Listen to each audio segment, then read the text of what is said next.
KPY Bala கதாநாயகனாக நடித்த காந்தி கண்ணாடி திரைப்படம் இன்று வெளியாகி இருக்கிறது. படத்தின் திரைக்கதையை பொறுத்தவரை தனியார் நிறுவனத்தில் செக்யூரிட்டி வேலை பார்க்கும் பாலாஜி சக்திவேலுக்கு மனைவி அர்ச்சனா மீது அளவு கடந்த பாசம். அவரின் ஆசைப்படி தங்களது 60வது கல்யாணத்தை ஜாம் ஜாம் என்று நடத்த ஆசைப்படுகிறார் பாலாஜி சக்திவேல். இதனால் ஈவென்ட் மேனேஜ்மெண்ட் நிறுவனம் நடத்தும் கேபிஒய் பாலாவிடம் போய் திருமணத்திற்கான பட்ஜெட் கேட்கிறார். ஆனால் அவரோ 52 லட்சம் என சொல்ல என்ன செய்வதென்று குழம்பி போன பாலாஜி சக்திவேல் தனது சொந்த ஊரில் பல கோடி ரூபாய் மதிப்புள்ள நிலத்தை வெறும் 80 லட்சத்திற்கு விற்று அந்த பணத்தை சென்னைக்கு கொண்டு வருகிறார். இவர்களது 60வது திருமண ஏற்பாடுகள் தொடங்குகின்ற வேளையில் மத்திய அரசு பணமதிப்பு இழப்பு நடவடிக்கையை அமல்படுத்துகிறது. பாலாஜி சக்திவேல் தன்னிடம் இருக்கும் 80 லட்சம் ரூபாய் பணத்தை மாற்ற முடியாமல் சிக்கி தவிக்கிறார். கடைசியில் தடைகளை மீறி பாலாஜி சக்திவேல் அர்ச்சனா இவர்களின் 60வது திருமணம் நடந்ததா, அதனை கேபிஒய் பாலா நடத்தி வைத்தாரா என்பதே காந்தி கண்ணாடி திரைப்படத்தின் திரைக்கதை. கடைசி அரை மணி நேர காட்சிகள் பார்ப்போரை கண்கலங்க செய்கிறது. மொத்தத்தில் காந்தி கண்ணாடி திரைப்படம் ரசிகர்களை வெகுவாக கவர்ந்திருக்கிறது என்றே சொல்லலாம். இந்த திரைப்படத்தை இயக்குனர் ஷெரீப் இயக்கியிருக்கிறார். 60வது திருமணத்தை நடத்த ஆசைப்படும் பாலாஜி சக்திவேல் அதை நடத்தி வைக்க முயற்சிக்கும் பாலா என 2 ஹீரோ சப்ஜெக்ட் படம் தான் இந்த காந்தி கண்ணாடி.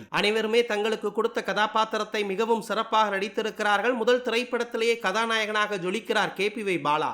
காந்தி என்பது பாலாஜி சக்திவேல் நடித்த கேரக்டரின் பெயர் என்றாலும் கண்ணாடிக்கும் காந்திக்கும் என்ன அர்த்தம் என்பதை படத்தின் கடைசியில் சொல்லியிருக்கிறார்கள். தனது மனைவி அர்ச்சனா சமைத்துக் கொடுக்கும் லெமன் சாதம், தயிர் சாதம், புளி சாதத்தை கூட புகழ்ந்து தள்ளி மனைவியை 60 வயதிலும் காதலிக்கிற பாசத்தால் பொங்குகிற கேரக்டரில் மிக சிறப்பாக நடித்திருக்கிறார் பாலாஜி சக்திவேல். அதற்காக அவர் சொல்கிற பிளாஷ்பேக் காட்சிகளும் மிகவும் உணர்வு பூர்வமாக இருந்தது. குறிப்பாக பாலாஜி சக்திவேல் தன்னிடம் கைவசம் இருக்கிற 80 லட்சம் ரூபாய் பணத்தை மாற்ற முயற்சிக்கும் விஷயங்கள் மிகவும் அப்பாவித்தனமாகவும் இவர் மீது இரக்கம் கொள்ளும் காட்சிகளையும் வடிவமைத்திருக்கிறார்கள். ஹீரோவாக அறிமுகமாகும் கேபிஒய் பாலா சிவகார்த்திகேயன் மாதிரி காமெடி பண்ணுவார் என்று நினைத்தால் முதல் திரைப்படத்திலேயே அழுத்தமான கதாபாத்திரத்தில் நடித்து அனைவரையும் கவர்ந்திருக்கிறார். பாலாஜி சக்திவேலுக்கும் அவருக்குமான காட்சிகள், ஓட்டம், கிண்டல் படத்தின் மிகப்பெரிய பிளஸ்ஸாக அமைந்திருக்கிறது. கேபிஒய் பாலாவிடமிருந்து இப்படிப்பட்ட கதாபாத்திரத்தையும் நடிப்பையும் ரசிகர்கள் எதிர்பார்த்திருக்க மாட்டார்கள். அந்த அளவில் தன்னுடைய கதாபாத்திரத்தை மிகவும் சிறப்பாக நடித்திருந்தார். கதையின் நாயகி நமிதா கிருஷ்ணமூர்த்தி எமோஷனல் காட்சிகளில் மனதில் ஆழமாக பதிகிறார். பாலாஜி சக்திவேல்